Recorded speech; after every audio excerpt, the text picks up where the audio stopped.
Alors bonsoir, on va essayer de parler de la paracha de Pinchas. Avant de rentrer dans la paracha de Pinchas, je voudrais d'abord la remettre dans son contexte. Nous nous trouvons dans la deuxième partie du livre de Bamidbar. Et donc il y a des parachiotes de Balak que nous avons vus la semaine dernière en Israël, Pinchas, la semaine d'après il y aura Matot et ensuite Massé. Alors ces quatre parachiotes, ce sont des parachiotes qui viennent juste après la paracha de Chukat, évidemment. La paracha de Chukat, à la fin de la paracha de Chukat, Chukat, je vous rappelle, c'est la paracha de la vache rousse. À la fin de la paracha de Chukat, on avait vu toutes les guerres d'Israël à l'est du Jourdain. Et la dernière phrase de la paracha de Chukat, c'était celle-ci. Vaïsrou bene Israël, vayachanu be'arvot Moav, me'ever le Yarden Yerecho. C'est-à-dire que Israël avait voyagé, était installé dans l'endroit qu'on appelle Arvot Moav, les plaines de Moab. Donc, ils étaient sur le Jourdain, juste en face de Jéricho. Et si je vous présente le dernier verset de tout le livre de Bamidbar, c'est-à-dire le verset qui vient à la fin de toutes ces parachiotes-là, eh bien, je vais vous le lire. Ele ha-mitzvot ve'ha-mishpati, voici les lois et le commandement que Dieu a donné à Moïse, El Béné Israël, Be'arvot Moav, Al Yarden Yerecho, dans la plaine de Moab, sur le Jourdain, juste en face de Jéricho. Et donc, depuis la fin de la paracha de Chukat jusqu'à la fin du livre de Bamidbar, c'est-à-dire dans toutes les parachiotes que j'ai entourées en rose ici, nous nous trouvons dans un seul endroit qui s'appelle Arvot Moab, juste en face de Jéricho. En fait, on n'a besoin de rien du tout. On doit tout simplement traverser le Jourdain et rentrer en Israël. Les guerres de conquête ont été finies, tout a été fait, nous nous trouvons avec la deuxième génération, tout est mis en place en principe pour qu'on rentre en Israël. Donc on peut se poser la question de savoir pourquoi ces quatre parachiotes qui se trouvent donc là, à la fin du livre de Bamidbar, qui ne font pas à faire avancer d'un pouce le peuple d'Israël, ils sont là, ils ne bougent pas. Et pourtant, on a quatre grandes parachiotes. La semaine dernière, on en a vu une qui était celle de Balak. Cette semaine, on a celle de Pinchas. Mais on a encore d'autres qui vont, on ne va pas tourner en rond, mais on est sur on est sur le même point géographique. Et la question que je pose est de savoir pourquoi ces quatre parachiotes. Qu'est-ce que nous amène, qu'est-ce que nous apportent ces quatre parachiotes? Et parmi ces quatre parachiotes, nous allons, dans cette question même, à l'intérieur de cette question, nous allons aborder, si vous voulez bien, la paracha de Pinchas, n'est-ce pas? Je vais avec vous tout à l'heure survoler toutes les parachiotes. Rassurez-vous, de façon extrêmement rapide, pour savoir un petit peu ce qui se passe dans ces parachiotes. Mais la question est de savoir pourquoi, qu'est-ce qu'elles apportent de plus au fait qu'Israël se trouve juste à l'entrée de la terre d'Israël et doit traverser tout simplement le Jourdain. Chose qui va être faite d'ailleurs pas dans la Torah, ça va être fait après dans le livre de Josué. Le livre de la Torah ne va pas traverser le Jourdain. Moïse va mourir avant que le peuple ne traverse le Jourdain. Moïse va mourir justement dans ces mêmes endroits-là, qui est ce qu'on appelle Arvot Moab, les plaines de Moab, en face de Jéricho, sur le mont Nebo. Donc, à ce moment-là, si vous voulez, il y a une pause géographique et temporelle pratiquement, et on va s'intéresser à quoi? Donc, c'est ça que je voudrais poser comme question. À quoi on va s'intéresser? Puisque jusqu'à la fin de la Torah, on ne va pas avancer d'un pouce. Ça, c'est une première question.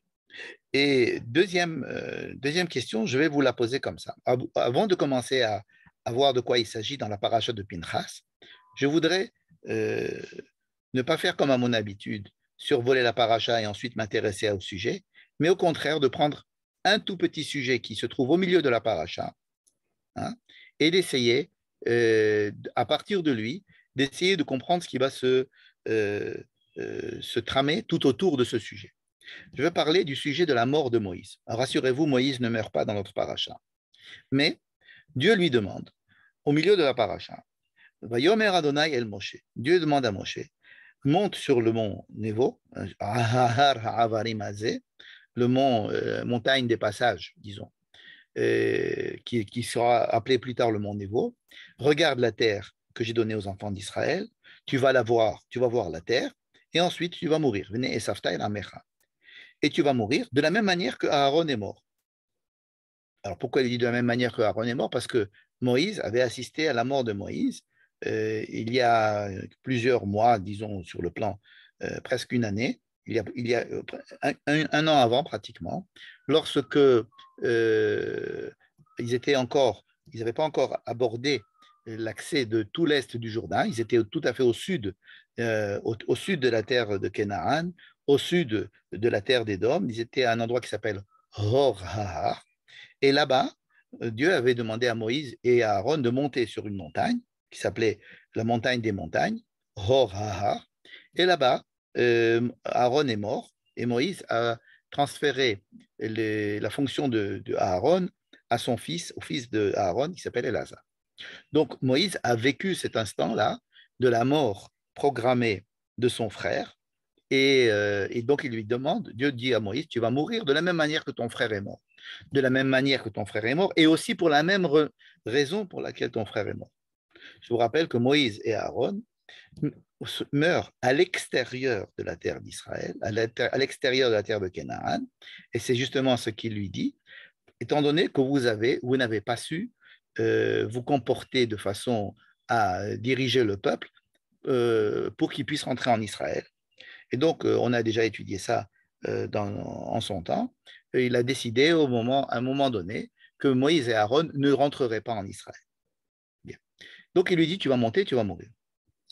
Et alors, Dieu lui dit ça, et tout de suite, Moïse réagit. C'est le texte en noir qui suit. Dieu dit, mais attends, il faudrait absolument que tu nommes quelqu'un qui me remplace. Ne laisse pas le peuple sans dirigeant. Et s'il te plaît, nomme quelqu'un qui me remplace, qui puisse conduire le peuple en Israël. Et Dieu lui dit, ok, d'accord. Voyons, Moshe, car lecha et Yehoshua. Alors, c'est une bonne idée, tu vas prendre Josué, tu vas le nommer pour qu'il puisse être ton successeur et qu'il puisse faire entrer le peuple d'Israël en Israël. Bon. 3 questions. Première question, pourquoi est-ce que Aaron est mort beaucoup plus tôt que Moïse? Pourquoi est-ce que Aaron ne reste pas avec Moïse jusqu'à la fin et qu'ils meurent ensemble? Puisqu'ils étaient, d'abord, ils avaient fait la même faute, ils ont été punis, si on peut dire, par la même faute, à cause de la même faute, et donc ils devaient tous les deux mourir avant d'entrer en Israël. Pourquoi Aaron meurt un an avant et Myriam meurt aussi? Et ensuite, Moïse doit accompagner le peuple pendant toutes les conquêtes à l'est du Jourdain jusqu'à ce moment-là. Première question.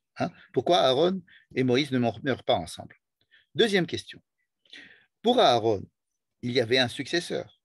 Il y avait son fils Elazar. Je vais vous lire ici la mort d'Aaron. Voici la mort d'Aaron. Elle est dans le chapitre 20.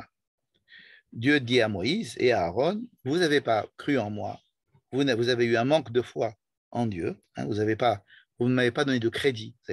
Rappelez-vous, on avait traduit ça comme un manque de crédit en l'avenir. Quand un dirigeant juge la génération, la nouvelle génération à l'aune de l'ancienne génération, c'est qu'il manque de foi en Dieu. Moïse est le seul, Moïse et Aaron sont les seuls dans la Torah à propos desquels il est écrit qu'ils ne croyaient pas en Dieu. Moïse et Aaron ne croyaient pas en Dieu. Qu'est-ce que ça veut dire qu'ils ne croyaient pas en Dieu? Ça veut dire qu'ils ne croyaient pas en l'avenir.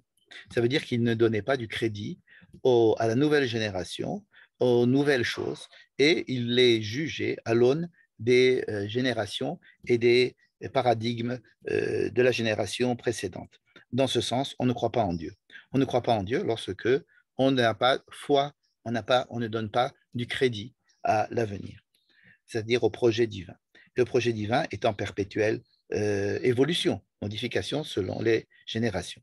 Voilà. Donc, toi et Aaron, vous devez mourir et vous n'allez pas rentrer en Israël. Et alors, juste après, ils sont arrivés, donc, comme je vous ai dit, à Hor-Hahar. Dieu dit à Moïse et à Aaron, montez sur la montagne, et Aaron va mourir là-bas. Et alors, prends Aaron, mais aussi son fils. Donc, il y avait 3 personnes qui sont montées, Moïse, Aaron et Elazar, le fils aîné de Aaron. Moïse a mis les habits d'Aaron, les habits du grand prêtre de Aaron sur Elazar, Et comme ça, Elazar est devenu le grand prêtre, hein, le Kohen Gadol, et Aaron est mort. Et Moïse et Elazar sont redescendus. Et comme ça, tout le monde savait que maintenant, Elazar avait remplacé Aaron. Donc, il y avait un remplaçant tout de suite qui avait été commandé par Dieu, c'était le fils d'Aaron. Et tous les grands prêtres seront les descendants des grands prêtres précédents. Il n'est pas question qu'il y ait une vacation, une vacuité, pardon, de la fonction de grand prêtre. Donc, à Aaron, il n'est pas question que pendant une seconde, il n'y ait pas de grand prêtre. Donc, dès que Aaron va mourir, il faut qu'il y ait un remplaçant. Donc, ma deuxième question ici est de savoir pourquoi est-ce que Dieu n'a pas prévu un remplaçant à Moïse? Pourquoi est-ce que c'est Moïse qui doit aller demander à Dieu de lui trouver un remplaçant? Comme si Dieu n'y avait pas pensé, ou comme si ce n'était pas indispensable, et Dieu accepte que Josué soit le remplaçant de Moshe à la demande de Moïse. C'est la dernière, si vous voulez, une dernière demande de Moïse, c'est qu'il y ait un remplaçant. Ça veut dire que la deuxième question est donc pourquoi Moïse est censé ne pas avoir de remplaçant? Au point à ce qu'ils doivent demander, faire une prière à Dieu et que Dieu accepte et qu'on nomme en fin de compte Josué à la demande de Moïse. N'est-ce pas? Ce n'est pas du tout la même chose avec Aaron. Avec Aaron, il y a le remplaçant qui est automatiquement désigné. Ici, avec Moïse, non seulement il n'est pas désigné, mais en plus, Moïse doit intervenir. Vous voyez, c'est tout ce texte-là en noir, où Moïse intervient, intercède auprès de Dieu pour qu'il nomme un remplaçant. Et alors, Dieu nomme le remplaçant. Alors, il y a d'autres endroits dans lesquels Dieu dit à Moïse que Josué le remplacera. Mais ici, il est clair que cela vient de Moïse et que cela contraste avec ce qui s'est passé avec Aaron, n'est-ce pas? Et troisième question que je voudrais poser à ce sujet, pourquoi est-ce que Moïse ne meurt pas? C'est-à-dire que, excusez-moi de la question, ça veut dire que Dieu dit à Moïse, voilà, tu montes, tu vas mourir, mais dans le texte, Moïse ne meurt pas. Moïse ne va mourir qu'à la fin de la Torah, c'est-à-dire, pour nous, ça sera lorsqu'on va lire à Simchat Torah, donc c'est dans 5 mois à peu près, sur le plan des parachiotes. En fait, Moïse ne mourra qu'à la fin du livre d'Evarim. Donc, contrairement à Aaron, où Dieu dit à Moïse et à Aaron, montez, Aaron meurt tout de suite. Ici, Dieu demande à Moïse de mourir, mais il ne va pas mourir. Alors, qu'est-ce que c'est que cette demande-là? Surtout qu'à la fin du livre de Devarim, vers la fin du livre de Devarim, au chapitre 32 du livre de Devarim, voici le texte qui est écrit là-bas. Dieu dit à Moïse, je te demande de monter sur cette montagne, la montagne de Haravarimazé, qui s'appelle Har Nevo. Voilà, maintenant on sait comment elle s'appelle. Tu vas voir la terre, tu ne pourras pas y rentrer et tu vas mourir comme est mort Aaron. Exactement le même texte de notre paracha. C'est-à-dire que notre texte que j'ai peint en rouge ici, hein, on en retrouve le même à la fin de Devarim, à la différence qu'à la fin de Devarim, Moïse monte et il meurt. Hein. Vaya'al Moshe, hein, dans le chapitre 34, Moïse monte et il meurt sur le mont Névo. Et c'est comme ça que finit la Torah, avec la mort de Moïse. Donc, notre texte ici, il est redondant. C'est-à-dire, pourquoi écrire ici l'ordre donné par Dieu à Moïse de mourir, alors que d'abord, ça va être réécrit à la fin de la Torah, dans le livre de Devarim, et que là-bas, l'ordre va être suivi justement du fait que Moïse va monter sur la montagne et va mourir, et pas ici. Évidemment, pas ici, puisqu'on ne peut pas dire que Moïse est mort. Et si on dit que Moïse est mort, la Torah se finit ici, or elle n'est pas du tout finie. Bon. Mais alors, à quoi sert ce texte? Je répète, j'ai 3 questions. 1, pourquoi Moïse n'est pas mort en même temps qu'Aaron? 2, pourquoi est-ce que Moïse n'a pas de successeur désigné à l'avance et qu'il doit demander qu'il y ait un successeur, ça va être Josué. Et 3, pourquoi écrire ce texte ici alors que ce n'est pas le moment de mourir? Pourquoi écrire ici que Dieu demande à Moïse de monter sur la montagne de mourir alors que ce n'est pas ça qu'il va faire? Ce n'est pas ça qu'il va faire. Il y a donc encore beaucoup d'autres choses à faire et ce n'est pas ça que Moïse va faire. Voilà. Donc, fort de nos 3 questions, nous allons maintenant essayer de voir ce qui se passe dans notre paracha. Parce que nous avons posé une question parmi ces 3 qui était la place de cet ordre donné à Moïse dans notre paracha. Ça n'a rien à faire ici. Il y a encore plein de choses à faire, Moïse. Donc, nous avons déjà quand même pas mal de questions. 3 questions à propos de la mort de Moïse et la question que j'ai posée au début, qui était de savoir qu'est-ce que font toutes ces parachiotes ici, la place de ces parachiotes. Alors maintenant, si vous le voulez bien, on va faire un petit survol de tout ce qui se passe là. Bon, la paracha de Balak, nous l'avons vu la semaine dernière. Hein, c'est les bénédictions de Bilam. On ne va pas y revenir. Et, par contre, la fin de la paracha la semaine dernière racontait un épisode assez tragique. Vayesh Israël Bashitim. Israël était donc dans cette région-là et ils ont rencontré, ils ont rencontré des filles, des filles de Moab. Donc il y avait un peuple qui s'appelle Moab et dont les filles sont venues les séduire. Hein, et non, elles les ont séduites et elles leur ont demandé de faire de l'idolâtrie, de se prosterner aux idoles de Moab. Voilà. Et donc, qu'est-ce qu'a fait Israël? Vaïtsamed Israël, les Baal Péor. Israël non seulement a accepté d'être séduit par les filles de Moab, mais en plus d'être vraiment absorbé par l'idolâtrie de Péor. Péor étant l'idolâtrie locale. Vaïcharaf Adonai Israël. À la suite de cela, Dieu s'est mis en colère contre Israël, n'est-ce pas? Et c'est-à-dire qu'il avait envie de détruire tout Israël, en fait. C'est-à-dire qu'à partir du moment où Israël, à ce moment-là, est capable d'abandonner le service divin pour adopter le service d'idolâtrie locale de Péor, okay, c'était pour plaire aux filles de Midian et de Moab qui étaient probablement très séduisantes. Mais enfin, ça n'explique pas qu'à ce moment-là, on quitte le service divin pour faire de l'idolâtrie la plus basse qu'il puisse y avoir à ce moment-là. Dieu demande à Moïse, regardez, je lis dans la fin de la paracha de la semaine dernière. Dieu dit à Moïse, prends les chefs des tribus et tue-les. Dieu demande à Moïse de tuer les chefs de tribus, de les mettre face au soleil. Et cela va apaiser la colère de Dieu. Donc, je ne rentre pas dans les raisons pour lesquelles Dieu demande à ce que Moïse prenne les chefs de tribus, mais c'est ce qu'il lui demande. Mais Moïse ne fait pas ce que Dieu lui demande. Moïse fait autre chose. Il appelle les juges en Israël en leur demandant de ne tuer que les gens qui ont fauté vraiment. C'est-à-dire qu'il ne veut pas qu'il y ait une punition collective, Moïse. Il ne fait pas ce que Dieu lui demande, c'est assez difficile de prendre tous les chefs de tribus et de tous les tuer. Ce qu'il fait, c'est qu'il demande aux gens, aux juges, d'aller faire des enquêtes particulières et de tuer tous les juifs qui ont fauté dans l'idolâtrie. Bon, ce n'est pas du tout ce que Dieu avait demandé, mais c'est quand même ce que Moïse a fait. Donc Dieu lui demande quelque chose, Moïse fait quelque chose, il demande simplement de faire quelque chose, et ça ne s'est pas encore passé.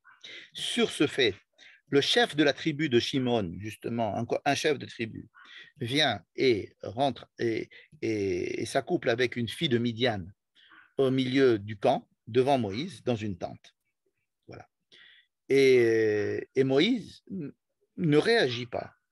Il n'y a pas écrit que Moïse ne réagit pas, mais il n'y a pas non plus écrit que Moïse réagit. Ici, le silence de Moïse est assez criant. Il a fallu que quelqu'un d'autre, Pinchas, petit-fils d'Aaron, fils d'Elazar justement et d'Aaron, aille et tue ce chef de la tribu de Shimon. Et c'est en faisant cela que la destruction du peuple s'est arrêtée. Donc le peuple était en train d'être détruit par Dieu, et par l'action de Pinchas, il n'y aura que 24 000 morts dans le peuple d'Israël, et il n'y aura pas, et le reste du peuple va survivre. Donc, en fin de compte, Pinchas, par son action un petit peu violente et zélée, va sauver le peuple. Pinchas. Bon. Mais rappelez-vous que Moïse, dans cette histoire, n'a pas agi. Il n'a pas agi. Dieu lui demande de faire quelque chose. Moïse s'apprête à faire autre chose. Ça n'arrange pas, ça ne s'arrange pas. Et commence à y avoir une hécatombe. Et c'est Pinchas qui sauve la situation. Dieu dit à Moïse, Pinchas a eu raison de faire ce qu'il a fait, je lui donne la Légion d'honneur, c'est-à-dire je le nomme Cohen. Et lui et tous ses descendants seront Cohen. Voilà. Et, euh, et c'est comme ça que cette catastrophe, si vous voulez, prend fin. Bon, ici, nous rentrons dans la paracha de Pinchas, puisque dans la paracha de Pinchas, ça commence comme ça, Pinchas, Ben Elazar, Ben Cohen, celui qui a sauvé la situation la dernière fois et dont on ne connaissait pas le sort, parce que c'est un meurtrier. Hein. J'ai vu aujourd'hui dans Ynet en Israël un article fait par quelqu'un qui était ce qu'on appelle un chiloni, c'est-à-dire qui essaye d'avoir un regard critique vis-à-vis de tout ce qui est religieux et qui disait, regardez dans la loi des religieux, Dieu aime un meurtrier.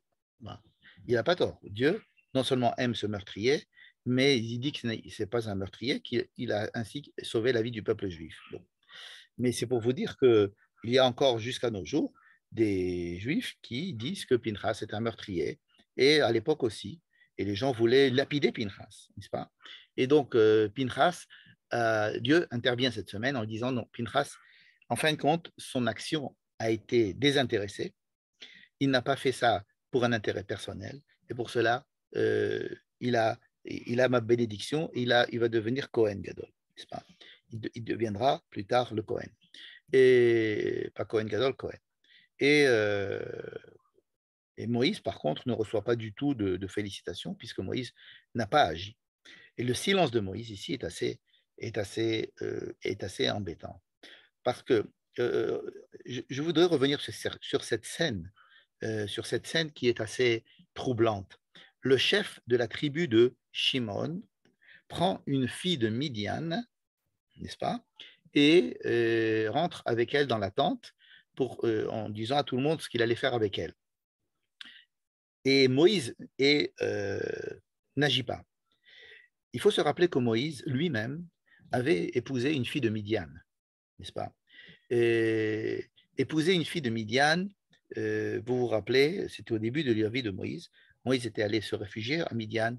Moïse a une histoire extrêmement compliquée avec le peuple de Midian, puisqu'il est allé, en se sauvant de chez Pharaon, il est allé retrouver refuge chez Yitro, qui était donc le Cohen, le prêtre de Midian. Et donc, il a épousé sa fille, n'est-ce pas?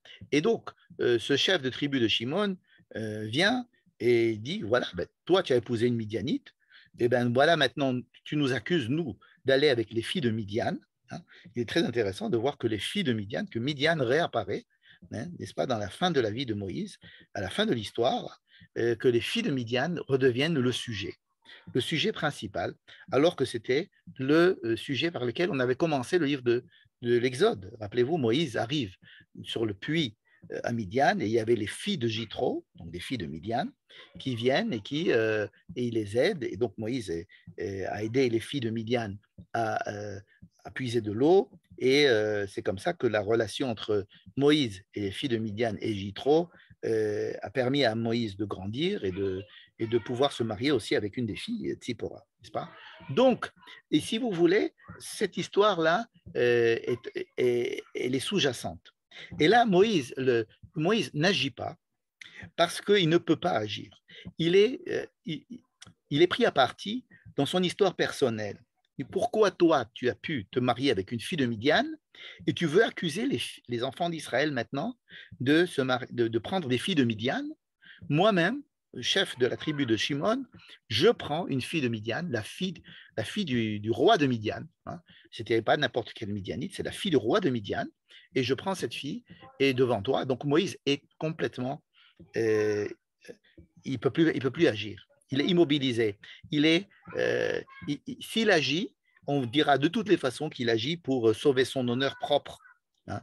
Donc ici, Moïse a un silence qui est très lié à son histoire des Midianites, avec le fait qu'il s'est marié avec des Midianites et que ces Midianites-là, c'est sa belle famille, en fait. C'est sa belle famille. Donc, il y a ici la suite, c'est que Dieu dise Vaïdaber Hachem el Moshe les morts. Maintenant, Dieu donne un autre ordre à Moïse. Il lui dit, Saror est un Midianim. Je voudrais que tout le peuple maintenant fasse la guerre contre les Midianites. Parce que c'est eux qui vous ont mis en danger. Ils l'ont fait sciemment pour vous détruire. Ils savaient très bien qu'en faisant cela, j'allais vous détruire. OK. Donc, vous allez pas vous venger des Midianites. Ici, il ne dit pas qu'il vous faut, mais vous allez vous défendre. Vous allez vous défendre contre ces Midianites-là qui vous veulent tellement de mal et vous devez leur faire la guerre. De cette phrase-là, Tsaror et Midianim, veikitem otam, ki tsorerim hem lachem, vous devez faire la guerre contre les Midianites parce que ce sont eux qui vous ont attaqué.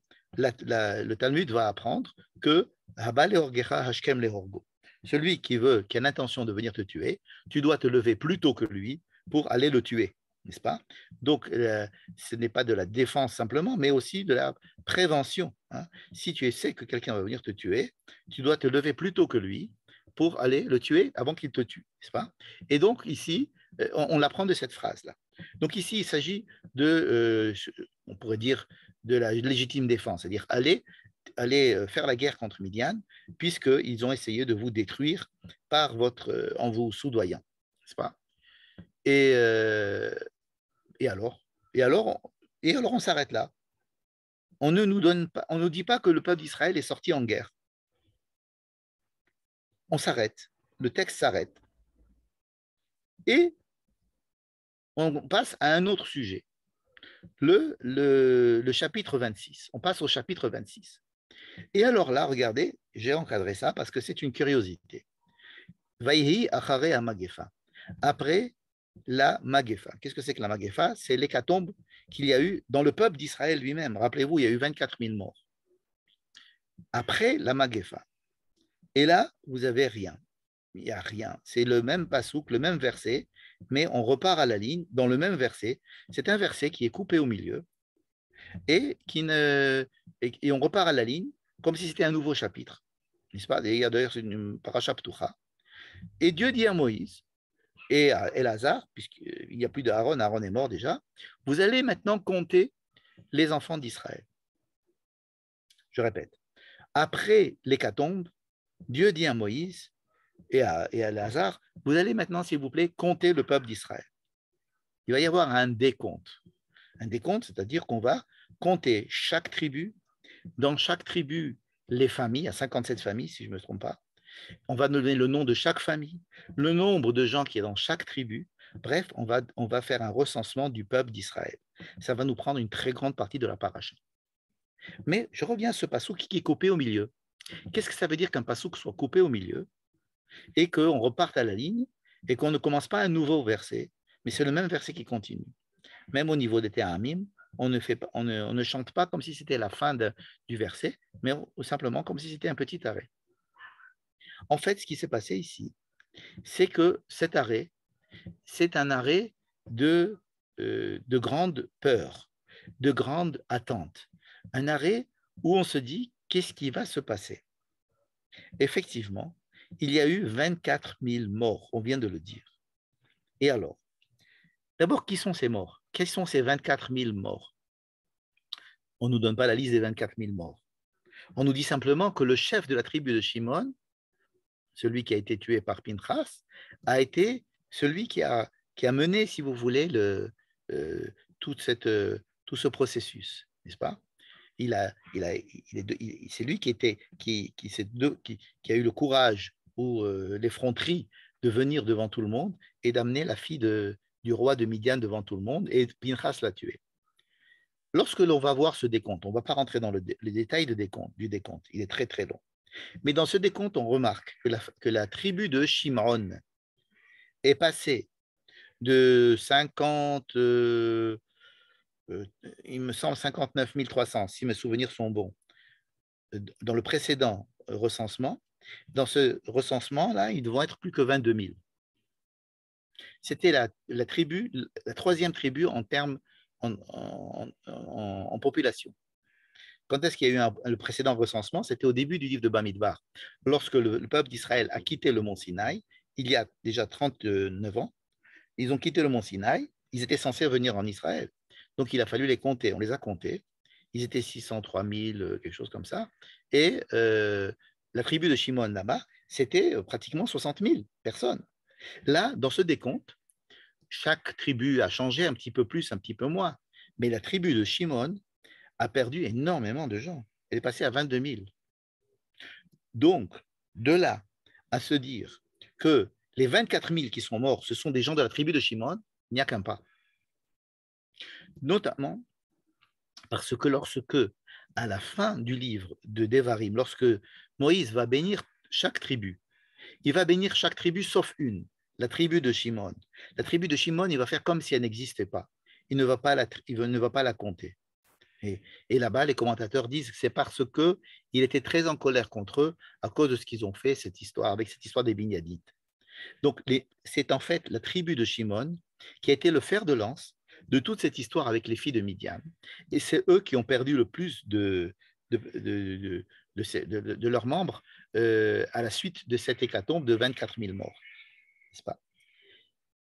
Pourquoi est-ce qu'il y a ici cette interruption au milieu du verset? Parce qu'on se demande si cette tribu de Shimon va continuer à être une tribu en Israël. La tribu de Shimon a fauté. Et la tribu de Shimon ayant fauté, on se demande si qu'est-ce qui va se passer avec le peuple d'Israël. Vous savez que le peuple d'Israël est composé de 12 tribus.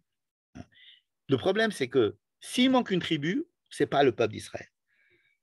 Et là, le problème, c'est de savoir si la tribu de Shimon a été tellement amenuisée, a tellement été mis à l'écart, et tellement mis au banc, au point où Moïse lui-même ne va pas parler de la tribu de Shimon dans Bezot HaBeracha.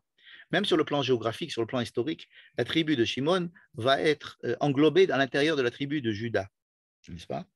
Certains diront que lorsque Moïse a béni la tribu de Juda, il lui dit Shema Adonai Kol Yehuda, il a utilisé le mot Shema, écoute, pour donner l'illusion que Shimon, qui est comme Shema, serait inclus à l'intérieur de la tribu de Juda. Tous les cas, la tribu de Shimon va pratiquement disparaître au niveau de sa capacité dans l'histoire d'Israël. Et cette histoire-là nous rappelle une autre histoire. Une histoire qui s'est passée dans le livre de Bereshit, que je vous ramène ici dans un petit encadré aussi. À un moment donné, Réhouven, pas Shimon, Réhouven, a eu une relation incestueuse avec une des femmes de son père, Bila. Réhouven va avec la femme de son père, Bila. Vaishma Israël, Israël entend cette histoire, et encore une fois, on arrête, le pasouk s'arrête. Et on va à la ligne pour voir la suite du pasouk. Vayeyu bnei Yaakov shneim asar. Les enfants de Jacob étaient 12. Et voici la liste des enfants de Jacob. Il s'est posé exactement la même problématique dans le livre de Bereshit déjà. Lorsque un des enfants de Jacob a fait un acte qui le mettait au banc et qui aurait pu faire qu'il disparaisse du décompte des tribus, à ce moment-là, la Torah s'arrête. Et on se pose la question, qu'est-ce qui va se passer? Et on veut que tout celui qui lira la Torah à ce moment-là s'arrête et prenne une pause et se dire, waouh, il y a ici une catastrophe qui est en jeu, c'est que la destruction du peuple d'Israël entier à cause de la faute grave d'un membre d'une tribu. Ici, il s'agissait de Réhouven. Et le même effet de style, si j'ose dire, va être fait entre notre paracha et ce qui s'est passé dans le livre de Bereshit. Et ce qui est aussi intéressant, c'est que juste après, non seulement on va commencer à compter le nombre, les enfants d'Israël, ici, Vaïou Bene Yaakov Shenem Asar, les enfants d'Israël étaient 12, et on commence à les compter. Voici les enfants de Léa, il y a eu les enfants de Rachel, etc. Juste après, on fait un recensement des enfants de Jacob. Je parle du recensement qu'il y a eu dans le livre de Bereshit. Je ne parle pas du recensement qu'il y a eu au début du livre de Bamidbar, ni au niveau du recensement qu'il y a maintenant. Il y a plusieurs recensements dans le livre de Bamidbar. Il y a eu un recensement au début du livre de Bamidbar, qui est un recensement tout à fait naturel, parce qu'on devait compter les enfants d'Israël en sortant du mont Sinaï pour entrer en Israël, n'est-ce pas? Il s'est passé ce qui s'est passé, donc on est resté 40 ans dans le désert. Maintenant, il faudra les recompter. Pourquoi est-ce qu'on les recompte? Parce que maintenant, on veut... Pourquoi on les recompte, en fait? Pour savoir s'ils sont 600 000. C'est une bonne réponse. On ne peut rien faire en Israël tant qu'on n'est pas 600 000. Bon, ils sont 600 000, ils sont 601 730 si mes souvenirs sont bons. Mais aussi, on les compte parce que on va bientôt partager la terre. L'une des missions de Moïse, ça va être de partager la terre d'Israël en tribus. Et comment on va la partager, la terre d'Israël, en tribus? On va dire que les plus nombreux auront une terre plus grande et les moins nombreux auront une terre plus petite. Donc, on est obligé de savoir combien de personnes il y a dans chaque tribu pour leur attribuer une parcelle de terre d'Israël. Troisième raison pour laquelle il y a ce décompte, parce qu'il y a eu ce doute, est-ce que le fait que Shimon ait fauté si gravement va l'exclure complètement du peuple d'Israël, et donc on ne pourra pas avoir le peuple d'Israël. Vaïhi achare amagefa, et on reste, et on laisse le suspense pendant une ligne dans le même pasouk, et Dieu dit, oui, d'accord, comptez-les, Shimon fait partie du peuple d'Israël. Ils sont moins nombreux, ils sont plus que 22 000, mais ils font partie du peuple d'Israël, et le peuple d'Israël fonctionne. Et nous avons donc le décompte des enfants d'Israël, n'est-ce pas? Je répète les trois raisons de ce décompte. Premièrement, c'est pour savoir combien de gens il y a dans chaque tribu pour leur attribuer des parcelles de terrain leur correspondant, n'est-ce pas? Deuxièmement, c'est pour dire que oui, on a avalé, on a cicatrisé la plaie ouverte par l'histoire de Shimon. Et troisièmement, je ne me rappelle plus la troisième raison, je ne me rappelle plus. Vous voyez, j'ai déjà oublié. Mais disons que cela suffit. Donc, on décompte Israël pour connaître leur nombre parce qu'on va partager la terre en parcelles. Voilà la raison que nous gardons. Mais nous avons aussi cette raison parce que nous voulons savoir si Shimon va refaire quand même partie du peuple d'Israël ou pas. Et oui, il fait partie du peuple d'Israël. Voilà. Et donc, nous passons au chapitre 27. Chapitre 27, c'est les filles de Tselophrad. Les filles de Tselophrad sont des filles dont le père n'avait pas de garçon, et les filles de Tselophrad réclament qu'elles aient, eux, la parcelle du terrain qui était attribuée à leur père. C'est une histoire bien connue. Ensuite, il y a la mort de Moïse dont nous avons parlé. Ensuite, il y a le chapitre 28 et 29 qui vont finir la paracha de Pinchas et qui sont la paracha de ce qu'on appelle les Moussafim. Très bizarrement, extrêmement bizarrement, dans notre paracha de Pinchas, la deuxième grande partie de notre paracha, donc après l'histoire du décompte, il y a Dieu dit à Moïse, voici les sacrifices que vous devriez faire au temple tous les jours. Alors tous les jours, il y a un mouton le matin, un mouton le soir.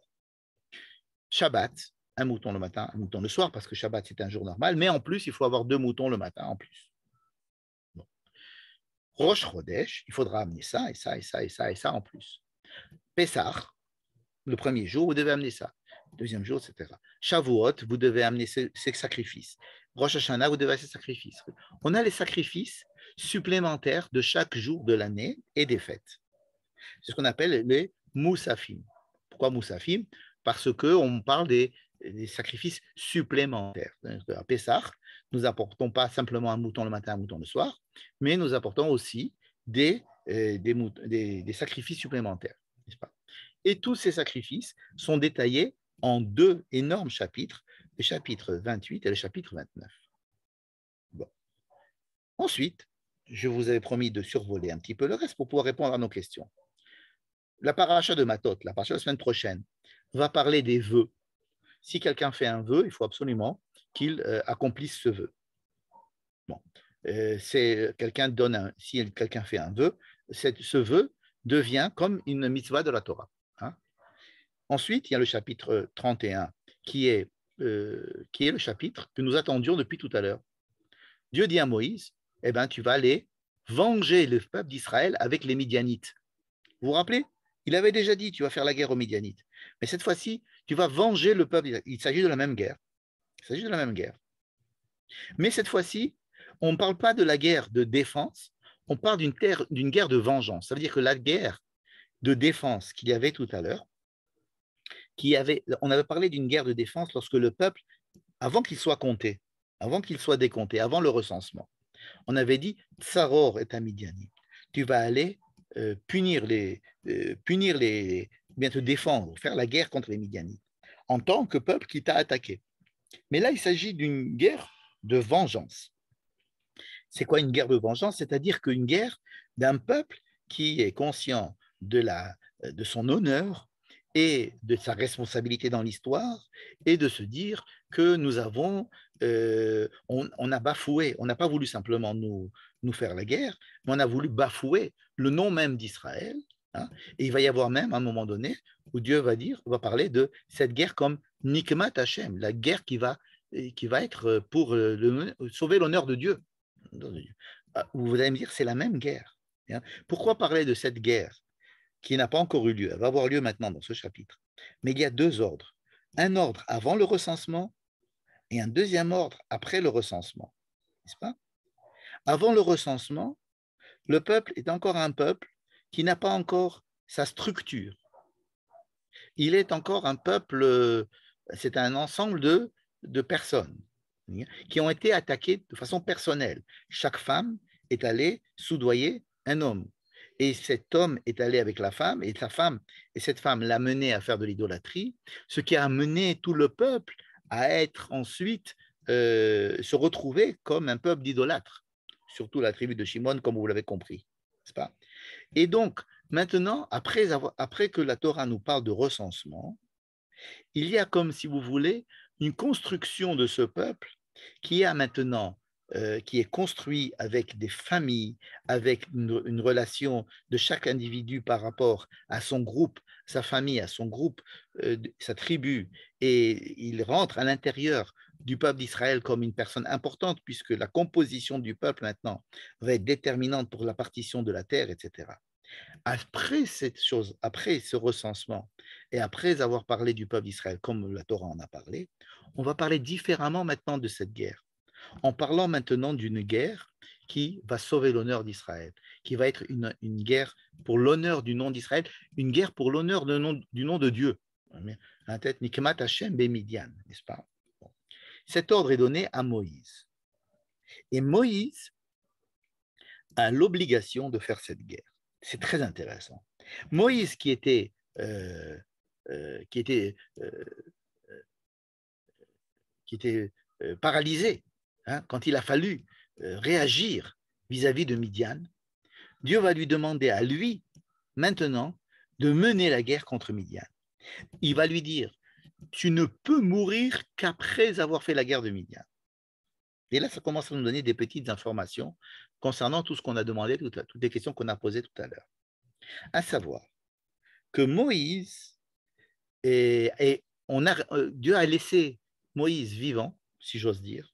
Il ne l'a pas fait mourir en même temps qu'Aaron, parce que Moïse a une fonction différente de celle d'Aaron.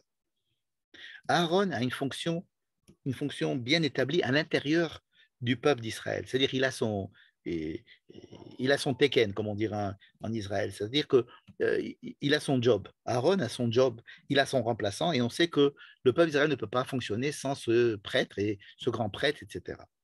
Moïse n'a pas de fonction en Israël. Il n'a pas de job écrit. En principe, Moïse ne devrait pas avoir de remplaçant. Moïse est celui qui va tout préparer, qui va tout mettre en place pour que les choses puissent advenir en Israël. Mais ensuite, il doit disparaître juste avant. Il faut bien comprendre que la fonction de Moïse est une fonction unique et qui doit rester unique. Il ne peut pas avoir de remplaçant, Moïse. Par contre, Moïse est obligé de continuer la fonction de la préparation d'Israël, je dirais de la maturation de ce peuple jusqu'à dernier instant. Et en plus, Moïse doit, avant de mourir, réparer ou bien s'occuper de problèmes qu'il a toujours traînés avec lui. C'est-à-dire que Moïse a un dossier, hein, un tic, un dossier sur le dos. À savoir que Moïse n'a jamais fondé une famille telle que on imagine en Israël. Il n'a jamais été extrêmement un bon mari, un bon père, Moïse n'a pas été un bon chef de famille. Hein. Mais il a quand même été chef de famille. Il s'est marié, il a eu des enfants. Bien. Et et ça a toujours été problématique dans la Torah. On lui a reproché de ne pas être marié avec, de s'être marié avec Tzipora. On lui a reproché d'avoir divorcé de Tzipora. On lui a reproché de ne pas s'être occupé de ses enfants. On lui reproche tout et son contraire. Et on lui reproche en fait quoi? On lui reproche son, euh, sa formation, la formation qu'il a eue à Midian. Moïse, lorsque il a vu que le peuple d'Israël n'était pas capable, ne voulait pas de lui en tant que dirigeant. Quand il était jeune, Moïse, il était en Égypte et il a voulu aider le peuple juif en tant que prince d'Égypte. Et les peuples, il y a certains personnages représentatifs ou non dans le peuple qui lui ont fait comprendre qu'il n'était pas le bienvenu, qu'on ne voulait pas d'un pseudo-égyptien chez nous. Donc Moïse est allé chercher un autre peuple ou chercher un, une autre voie. Hein. S'il ne pouvait plus être égyptien et qu'il ne voulait pas être hébreu, alors il a cherché à être midianite.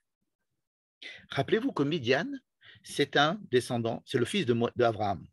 Midian est un des enfants d'Abraham par Ketora.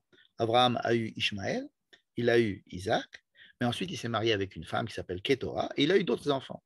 Un de ses enfants s'appelle Midian. Donc Midian est un des enfants d'Abraham. Il est circoncis, il est comme Abraham. Et donc il y a ici, Moïse est allé chercher chez Midian et chez le prêtre de Midian, donc Yitro, un substitut du peuple d'Israël, ou en tous les cas un substitut d'identité pour lui. Pour lui, l'identité de Midian était une possibilité, une option. On pouvait, si on n'est pas égyptien et qu'on n'est pas hébreu, alors on peut être midianite. Et c'est pour cela qu'il se marie avec une Midianite et qu'il est très copain avec son beau-père et que son beau-père vient l'aider et que Moïse lui demande de rester avec lui, etc. Plus tard, Moïse comprendra qu'il faut qu'il revienne à son identité hébraïque et qu'il quitte l'identité midianite. Mais est-ce qu'il l'a fait complètement? Il y a toujours eu cette ambivalence.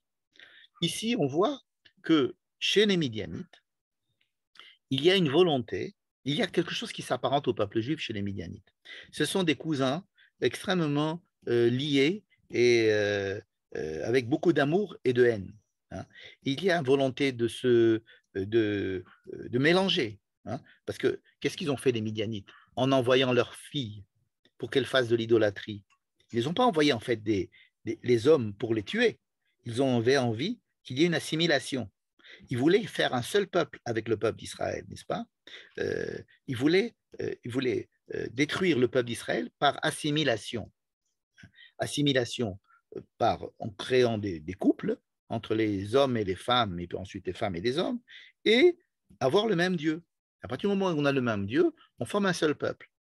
Si vous voulez, il y a eu une tentative ici de Midian de refaire ce que Moïse avait eu comme idée à la base, n'est-ce pas? Et donc, cette chose-là est la responsabilité de couper le cordon définitivement avec Midian, c'est une des choses que doit faire Moïse lui-même. Parce que si ce n'est pas Moïse, on restera toujours avec l'idée que l'union entre ces deux peuples aurait pu avoir lieu, étant donné que notre maître Moïse avait déjà initié cette union et que ça aurait pu marcher. En tous les cas, on n'a pas vu Moïse se battre contre Midian, n'est-ce pas?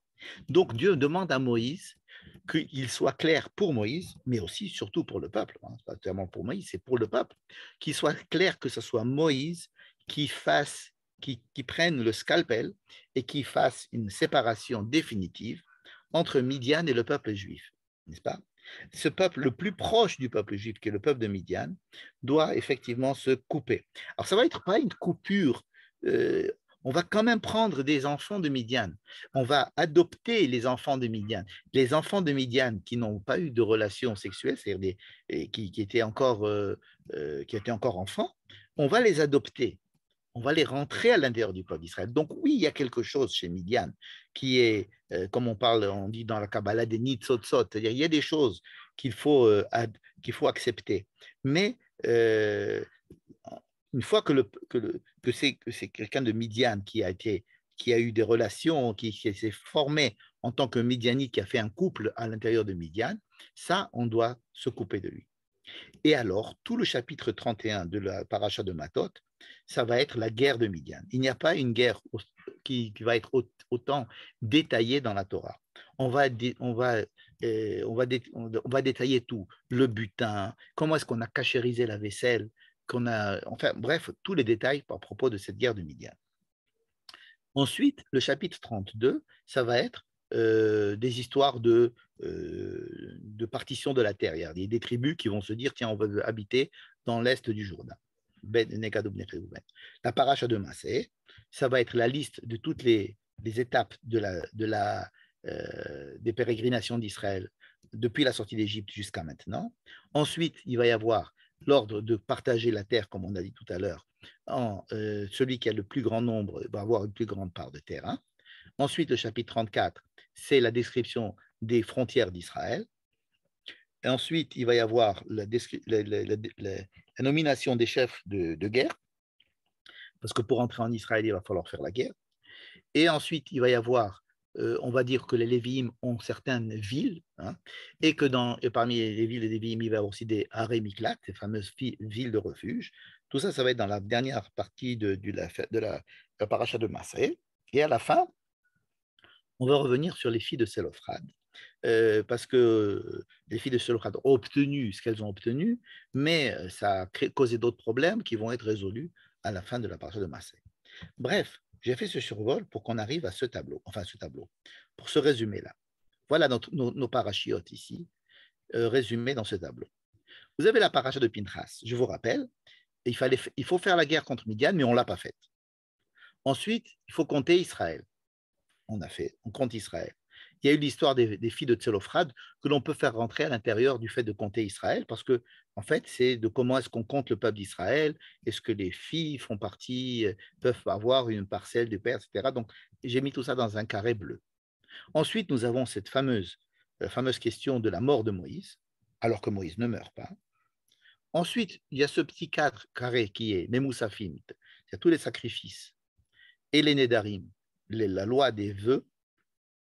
Ensuite, il y a effectivement la guerre de Midian, cette fois-ci, Nekom et Nikmat Midian. Je vous ai dit qu'il y a une différence entre Nekom et Nikmat Midian après le recensement, alors que lorsqu'il fallait faire la guerre de Midian avant, c'était Tsaror et un Midianim, c'était une guerre de défense, et là, c'est une guerre pour l'honneur d'Israël et l'honneur de Dieu, n'est-ce pas? Ensuite, dans ce grand carré bleu, toutes les sujets qui sont autour de la partition de la terre. Comment partager la terre, et avec tous les problèmes que cela engendre, tous les sujets, en fait, c'est la partition de la terre, n'est-ce pas? Et dans le livre de Devarim, nous allons voir effectivement les derniers jours de Moïse et sa mort. Donc, si on résume, nous avons fait la guerre contre Midian, contre les enfants d'Israël, ensuite, l'ordre de mourir, ensuite, on fait la guerre contre Midian, on compte les enfants d'Israël, on partage la terre, et ensuite, Moïse meurt. Donc, il y a quand même une certaine symétrie. J'enlève ce petit carré des Moussafim et des Darim dont nous allons parler plus tard, enfin, dans les minutes qui nous resteront, n'est-ce pas? Mais regardons ici cette symétrie. Fait la guerre contre Midian, la guerre va être faite contre Midian, mais après qu'on a demandé à Moïse de mourir. Tu vas compter Israël, et tu vas partager la terre, ça va être fait aussi. Après qu'on ait demandé à Moïse de mourir. En fait, pourquoi on demande à Moïse de mourir au milieu? C'est pour lui montrer que tous ces sujets-là sont tous liés à Moïse, aux dernières recommandations faites à Moïse, les dernières choses que Moïse doit faire avant qu'il ne meure. Tout est relié à Moïse. En fait, nous nous trouvons, comme je vous ai dit, au bon moment, à l'endroit où Moïse va mourir. On se trouve en face de Jéricho, on n'a plus qu'à traverser le Jourdain. Or, il y a des choses à faire, parce qu'il faut encore finaliser la maturité du peuple. Et il n'y a que Moïse qui ne peut finaliser cette maturité. Cette maturité va passer par la guerre contre Midian. Qu'est-ce que c'est que la guerre contre Midian? La guerre contre Midian, c'est la séparation d'un peuple qui semble extrêmement proche de nous, qui veut s'allier à nous, les Midianites veulent s'allier à nous, veulent nous englober à l'intérieur de leur culture et de leur religion, parce qu'ils se sentent, eux, les dépositaires de l'enseignement d'Abraham. Et donc, si vous voulez, c'est comme avec Lavan. Vous vous rappelez Lavan? Lavan, c'était l'oncle de Jacob. On dit que Lavan était pire que Pharaon. Ça, on le dit dans la Haggadah de Pessah. Ce n'est pas dit dans la Torah. Parce que Pharaon voulait nous tuer. Mais Lavan ne voulait pas tuer Jacob et sa femme et ses enfants. Au contraire, il voulait les garder près de lui en Aram. Il ne voulait pas qu'ils retournent en Israël parce qu'il voulait que Jacob, son neveu, et ses filles et ses petits-enfants, c'est-à-dire les tribus d'Israël, soient des Araméens. Lavan était quelqu'un qui voulait pas détruire le peuple d'Israël, mais le dissoudre en faisant que de prendre toutes ces forces-là qu'il a senties dans le peuple d'Israël et voulait les amener dans son peuple à lui et en faire un grand peuple d'Araméens. Dans ce sens, on dit que c'est encore pire que Pharaon, parce qu'on a l'impression que ce sont des gens qui nous aiment, ce sont des gens qui veulent notre bien, ce sont des gens qui veulent nous donner leurs femmes, ce sont des gens qui veulent nous donner, qui veulent nous partager leurs dieux, n'est-ce pas?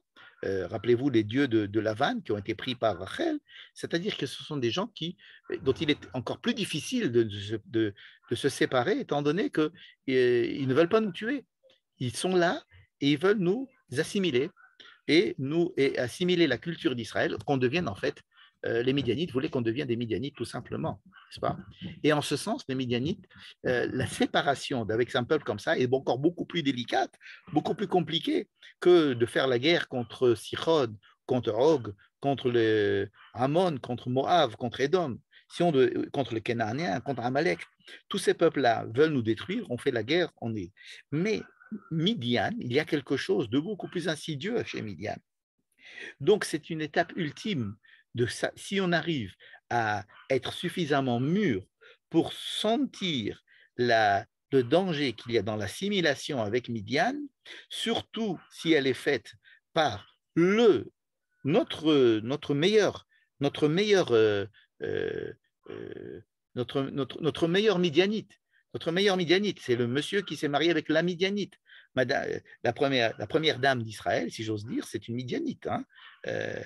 Donc c'est Madame Moïse, elle est Midianite, n'est-ce pas? Et les enfants de Moïse sont Midianim. Ils parlent Midianite. Hein. La famille de Moïse est Midianite. Il faut bien qu'on pense à ça. Si la Torah ne parle pas de cette famille, c'est parce que justement, son côté midianite est extrêmement dangereux. Et alors, il n'y a que Moïse. On va utiliser Moïse. On ne va pas le faire mourir avec Aaron. Hein. Mais on va attendre que ce soit lui qui donne le dernier coup de grâce à la dernière tentation des tentations, à celle de s'assimiler. Le peuple d'Israël est un peuple qui adore s'assimiler à toutes les cultures. Il est très perméable à toute culture, n'importe quelle culture, même une culture extrêmement loin de lui. Fortiori, si c'est une culture qui vient d'un cousin germain de lui, alors dans ce cas-là, c'est encore plus difficile. Et Midian représente justement cette tentation de l'assimilation.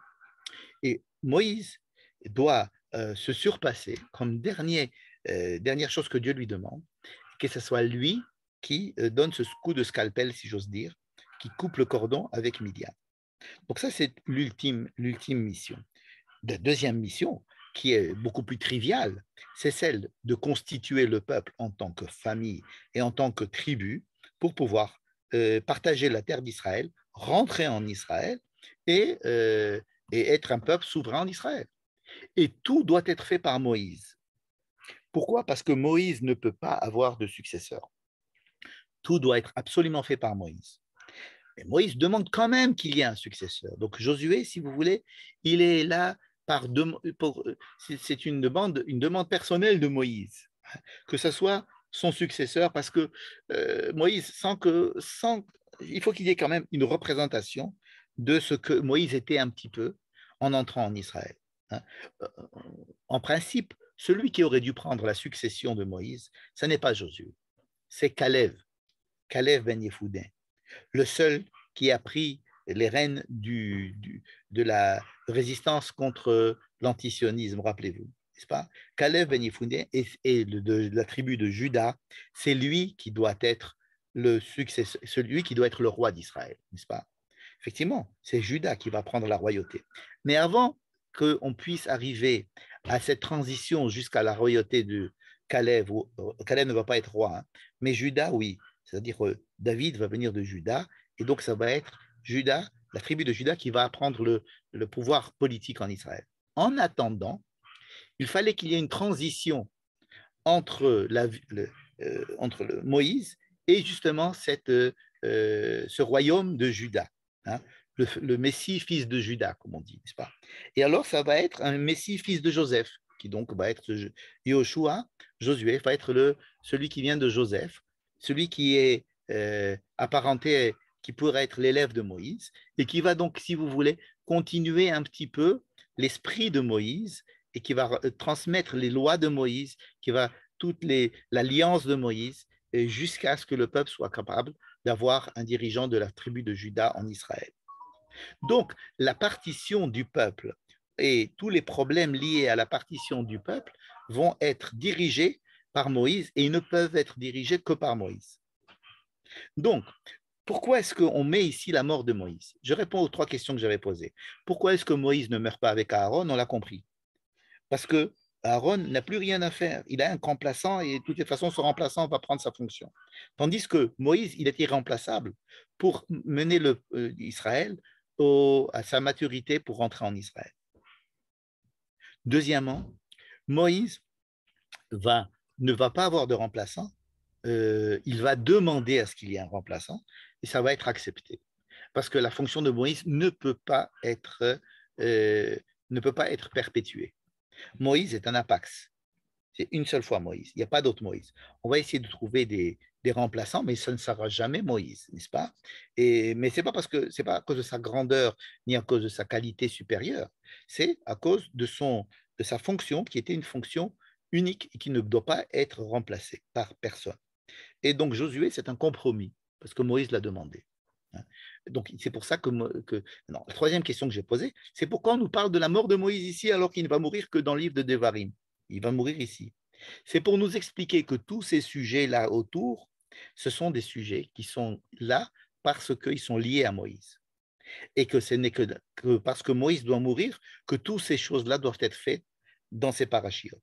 En fait, maintenant, on peut répondre à la question du début, à savoir, étant donné que nous sommes arrivés à notre point d'arrivée, c'est-à-dire à Avot Moav, Ever Yericho, déjà de la fin de la paracha de Chukat. Qu'est-ce qui se passe dans les parachas de Balak, Pinchas, Matot et Massaé?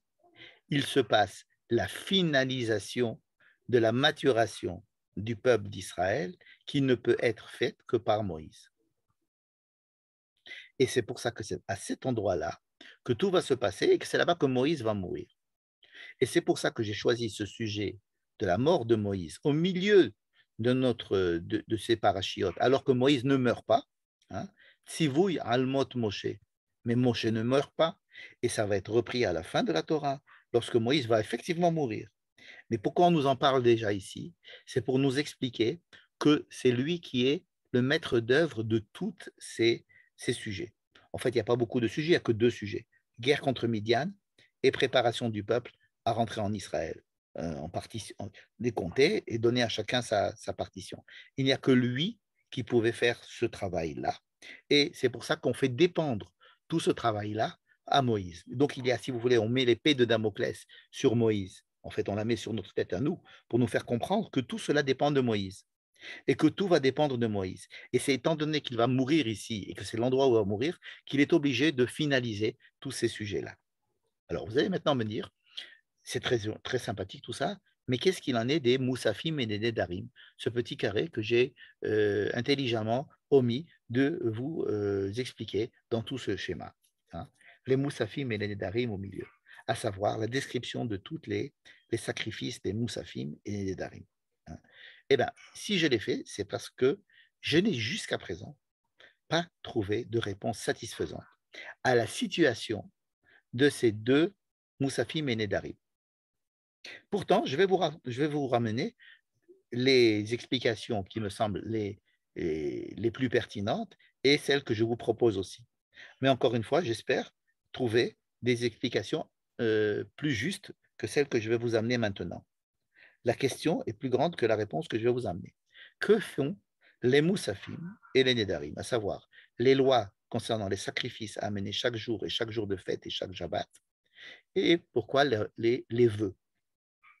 Bon, on peut toujours dire que les vœux, c'est la prise en responsabilité d'un peuple un peu plus responsable qui est capable lui-même de juger de ses faiblesses et de pouvoir adapter des comportements vis-à-vis de ses faiblesses. Du genre, je sais que je ne sais pas boire, que je me saoule en buvant 2 verres de vin, donc je prends sur moi de ne pas prendre de vin. Bon, je sais que la cigarette me fait du mal, donc j'arrête de fumer. Je sais que à chaque fois que je passe dans cette rue, je suis tenté de monter dans cet appartement où se trouve telle femme, je m'interdis de passer par cette rue. Bon. Ce sont des vœux qui sont faits par des gens qui se connaissent et qui prennent sur eux des lois supplémentaires qui s'imposent eux-mêmes parce qu'ils se connaissent un peu mieux. Et donc, étant donné que nous sommes maintenant dans la finalisation de la maturité du peuple, on peut parler de ce genre de vœux. Explication assez logique, mais qui ne me convainc pas tout à fait. Je vais donc essayer de vous parler des Moussafim et Nedarim, ces deux lois, ces deux gros chapitres. Un chapitre qui est la fin de notre paracha et l'autre chapitre qui est le début de la paracha suivante. J'ai une théorie que j'ai développée cette année, enfin, que j'ai trouvée cette année, c'est que dans la paracha, dans le Sefer de Vaïkra, le Sefer de Vaïkra est un livre qui est pratiquement entièrement consacré au domaine du religieux, c'est-à-dire du cultuel et de ce qu'on fait dans le Mishkan, tout ce qui se passe à l'intérieur du Mishkan, avec les lois de pureté, d'impureté, du Kohen, et toutes les lois qui concernent les Kohanim. Donc le livre de Vaïkra est entièrement consacré au Mishkan. Théoriquement, le livre de Bamidbar est un livre qui n'est pas consacré du tout au Mishkan, qui n'est consacré qu'au peuple. Au peuple. Alors, est-ce qu'on parle quand même du Mishkan dans le livre de Bamidbar? Oui, on parle du livre du Mishkan dans le livre de Bamidbar. J'ai fait un tableau ici en mettant toutes les parachiotes du livre de Bamidbar. Et voilà, toutes les parachiotes du livre de Bamidbar. Et j'ai vu que dans chacune, on parlait un petit peu du Mishkan. Dans la première paracha, le Mishkan, c'était simplement l'objet autour duquel le camp s'organisait. Dans la paracha de Nassau, on parlait du Mishkan au niveau de l'inauguration du Mishkan. Rappelez-vous, par les Nessi'im, par les chefs de communauté qui amenaient, eux, des sacrifices particuliers. Rappelez-vous, ils amenaient des charrues avec des bœufs pour pouvoir transporter le Mishkan lorsqu'il était démonté, n'est-ce pas? Et l'inauguration du Mishkan. Dans la paracha de Be'alotra, on ne parle pas du tout du Mishkan, sauf au début, l'allumage de la menorah. Et d'ailleurs, à ce moment-là, on se demandait ce que ça faisait l'allumage de la menorah. Dans la paracha de Shlach Lecha, c'était l'histoire des explorateurs. On ne parle pas du Mishkan. Bon, j'en envoie des explorateurs. Eh bien oui, la Torah nous a introduit à la fin de cette paracha ce qu'on appelle les Nesachim, à savoir les ablutions de vin chaque fois qu'on amenait des sacrifices. Dans la paracha de Korach, on a parlé de la révolte de Korach, mais on a vu que tout se passait aussi à la porte du Mishkan et qu'à la fin, il fallait apporter des encensoirs où il y avait avec de l'encens et puis après, avec ces cuillères en quoi déjà en néchochette. C'est le néchochette, c'est le cuivre. Il a fallu ensuite les faire fondre et les coller à la paroi du Misbéach. Donc oui, on parlait un petit peu du Mishkan. Choukat. Choukat, c'est la vache rousse. Ah ben oui, on parle de la vache rousse parce qu'avec la vache rousse, on va la mettre dans le Mishkan. Ça va nous permettre de faire entrer les gens au Mishkan. Dans Balak. Alors Balak, on parlait aussi, rappelez-vous, l'histoire de Bilham, c'est lorsque, à la fin, quand il y a eu les histoires avec les enfants de Midian qui étaient à la fin de la parasha de Balak, ils étaient en train de pleurer à la porte du Ohel Moed. Rapport, simplement des tout petits rapports. Donc la parasha de Pinchas, elle s'occupe aussi de ce qui se passe à l'intérieur du Mishkan au niveau des sacrifices. Donc, comme si la Torah instillait un petit peu de Mishkan dans chaque parasha. Dans les deux dernières parachutes, Matot et Masré, il n'y a aucun rapport avec le Mishkan, rien du tout. Dans le livre de Devarim, on ne parle pas du tout du Mishkan, il n'y a même pas le mot Mishkan dans le livre de Devarim, on parle simplement du Aaron, là où il y a les tables de la loi. On ne parle pas du Mishkan. C'est-à-dire que le Mishkan pratiquement disparaît après notre paracha de Pinchas. N'est-ce pas? Mais dans tout le livre de Bamidbar, comme si c'était fait exprès, on donne un petit sujet qui concerne le Mishkan. À chaque fois, un tout petit. On parle du Mishkan un tout petit peu, surtout dans son rapport avec le peuple. C'est-à-dire l'organisation du peuple par rapport au Mishkan. En quoi est-ce que le Mishkan aide le peuple à avancer dans certains domaines? Dans ce cas-là, on pourrait trouver que les Moussafim sont dans notre paracha, comme si on voulait introduire aussi ici quelque chose du Mishkan. Ça veut dire que ça ne justifie rien du tout, vous avez raison. Mais si on commence à voir un petit peu ce qui se passe dans la paracha de Hémor. La paracha de Hémor, c'est une paracha qui est dans le livre de Vaïkra. Vous la connaissez, il y a écrit Et alors là, on nous disait, dans la paracha de Hémor, dans le livre de Vaïkra, hein, ce n'est pas dans notre livre, dans le livre de Vaïkra, il y avait là-bas la liste de toutes les fêtes, y compris Shabbat. Il n'y avait pas Rosh Chodesh d'Afra. Chez nous, il y a Rosh Chodesh, il n'y avait pas Rosh Chodesh là-bas. Rosh Chodesh, c'est quelque chose c'est un chidouche de notre paracha. Il n'y avait pas écrit Rosh Chodesh à l'époque, dans la paracha de Hémor. Mais là-bas, on nous a dit, voici les fêtes que vous allez faire. Vous avez les Pessah, Sukkot, Shavuot, Rosh Hashanah, Kippour, etc. Et vous devez, à chaque fête, apporter des sacrifices. Veikravtem Ishel Adonai. Vous devez amener un sacrifice. Mais on ne nous a pas dit quel sacrifice. Dans la paracha de Hémor, alors que c'était le livre des sacrifices, on ne nous a pas dit quel sacrifice. Il n'y a que dans notre paracha où on commence à nous dire Hashem el Moshe Hémor, voici les sacrifices que vous devez apporter, c'est-à-dire les mêmes ishés que je vous ai dit qu'il fallait apporter dans le livre de Vaïkra. Voilà maintenant, je vous dis lesquels. Et donc, ça justifierait que notre paracha ne se trouve chez nous et pas dans la paracha de Hémor. Pourquoi? Pourquoi ne pas avoir tout mis dans la paracha de Hémor? Rambam, Maïmonide va dire, parce que pendant tout le temps qu'ils étaient dans le Midbar, dans le désert, ils n'ont pas fait de sacrifice. Ils n'ont pas fait de sacrifice de Moussafim. Les Moussafim, c'est quelque chose qui n'aura de rapport qu'en Eretz Israël. Ça veut dire que apporter des sacrifices pour les fêtes, ça ne pouvait être fait qu'en Israël. Pouvoir faire la fête de Pessah, ça ne doit être fait qu'en Israël. Sukkot, Rosh Hashanah, Kippour, non de raison d'être qu'en Israël. Et quand ils étaient dans le désert, il n'y avait rien de tout ça.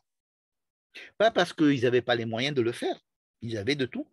Ils avaient un temple, ils avaient des sacrifices, ils avaient des animaux, à ne plus savoir quoi en faire. Mais, nous dit Maïmonide, ça n'a rien à voir. Les fêtes, c'est quelque chose qui doit être fait en Israël. Donc, effectivement, dans le livre de Vaïkra, on nous dit qu'il y aura des fêtes qui seront fêtées dans ce temple-là qu'on est en train de décrire. Mais pour nous décrire exactement ce qui se passera dans le temple au niveau des sacrifices, ça n'est dit que juste avant d'entrer en Israël, parce que les fêtes ne peuvent être fêtées par le peuple qu'en Israël. Quand le peuple est en dehors d'Israël, les fêtes qu'il fête, c'est pour ne pas oublier lorsqu'il reviendra en Israël de savoir qu'il faut faire ces fêtes-là. Mais les fêtes, y compris Rosh Chodesh, y compris Shabbat, y compris Pessah et Sukkot et Rosh Hashanah, etc., leur raison d'être ne peut être mis en pratique qu'en Israël, lorsque le peuple rentre en Israël. Donc, juste maintenant, étant donné que le peuple va rentrer en Israël, on va leur donner, si vous voulez, la clé de quels sont ces sacrifices dont tu nous parlais déjà depuis 40 ans, qu'il fallait qu'on amène pendant les fêtes, les voici. Et alors, il y a la description pendant 2 longs chapitres de tous les sacrifices que nous allons faire pendant ces fêtes, parce que ces sacrifices pendant ces fêtes-là, c'est participation du peuple à la réalisation de ces fêtes-là au temple. Et ils devaient se réunir au temple et ils devaient apporter ces sacrifices au nom du peuple. Et donc, c'est une raison pour laquelle cette paracha est inscrite ici, juste avant l'entrée en Eretz Israël. Mais il y a aussi une autre raison, c'est qu'à la fin de notre paracha de Pinchas, il y a écrit cette phrase, c'est la dernière phrase de notre paracha. Et l'état sous l'Adonai bemoadechem. Voici donc ce que vous ferez pendant vos fêtes. Levad, minidrechem, vedidvotechem. En dehors de tous vos vœux, de tous les sacrifices que vous aurez envie d'apporter en tant que vœu, quelqu'un voudrait amener un cadeau, il voudrait amener un sacrifice, ils exprimaient leurs vœux et leurs dons avec des sacrifices à l'époque. Levad, minidrechem, vedidvotechem. Ah, voici notre rapport avec les Nédarim. Donc, la paracha des Moussafim, c'est-à-dire tous les sacrifices, et la paracha des Nédarim que nous allons lire la semaine prochaine, non seulement ils viennent nous rattacher au Mishkan, mais ils viennent surtout nous rattacher à la terre d'Israël. Pourquoi? Parce que quand vous rentrerez en terre d'Israël, d'abord, ils vont être éparpillés. Ils ne vont pas être tous au milieu de la terre. Ils ne vont pas tous habiter le temple autour de Jérusalem comme ils étaient dans le désert. Ils étaient tous autour du temple. Mais là, ils vont être éparpillés. Donc, ils vont avoir une certaine autonomie. Par contre, pendant les fêtes, il va falloir qu'ils se réunissent et que le temple redevienne le centre de la vie du peuple, n'est-ce pas? Et leur participation à ces sacrifices et le fait qu'ils amènent des nédavot, des sacrifices, que chacun puisse amener sa participation personnelle, volontaire, en tant que travail religieux, spirituel, en apportant des sacrifices au temple, voilà ce qui va caractériser leur indépendance et leur évolution dans la vie spirituelle et sacrificielle de l'époque, n'est-ce pas? Donc, la paracha des Moussafim et des Nédarim, d'abord, elle peut être reliée par ce pasouk, puis elle est à bemoadechem levad minidrechem. Donc oui, la fin de notre paracha et le début de la paracha de la semaine prochaine, à savoir les Moussafim et les Nédarim, sont des mitzvot qui n'ont qui, qui, qui n'ont qui n'ont d'intérêt qu'à partir du moment où on est en Israël. Et donc, ils ont tout à fait leur place ici dans la préparation de l'entrée de ce peuple-là en Israël, par Moïse, n'est-ce pas? Et donc, voilà, nous avons essayé de répondre, j'espère que nous avons répondu à la plupart des questions. Et dans cette structure-là, nous voyons qu'il y a ici une symétrie, et c'est pour ça que nous avons été obligés d'apporter les trois parachiotes, parce que sinon on ne comprend pas la symétrie des sujets abordés, et avec essentiellement la présence de Moïse dans chacun des sujets, parce que Moïse était indispensable pour amener à la maturation du peuple au niveau de ces trois sujets, à savoir, un, la guerre contre Midian, deux, la préparation du peuple et la partition pour rentrer en Israël et sa partition, et trois, c'est mitzvot qui font être la célébration des fêtes au temple que seul en Israël on pouvait réaliser. Et donc les Moussafim et les Nédarim sont l'expression de ces fêtes et de cette activité religieuse des Juifs autour du temple, même après l'entrée en Israël. Voilà. Maintenant, je vais ouvrir les micros pour que vous puissiez poser vos questions, et vous devez probablement en avoir beaucoup, et j'espère que j'ai été un petit peu clair dans cette présentation. Voilà. Bonsoir et merci.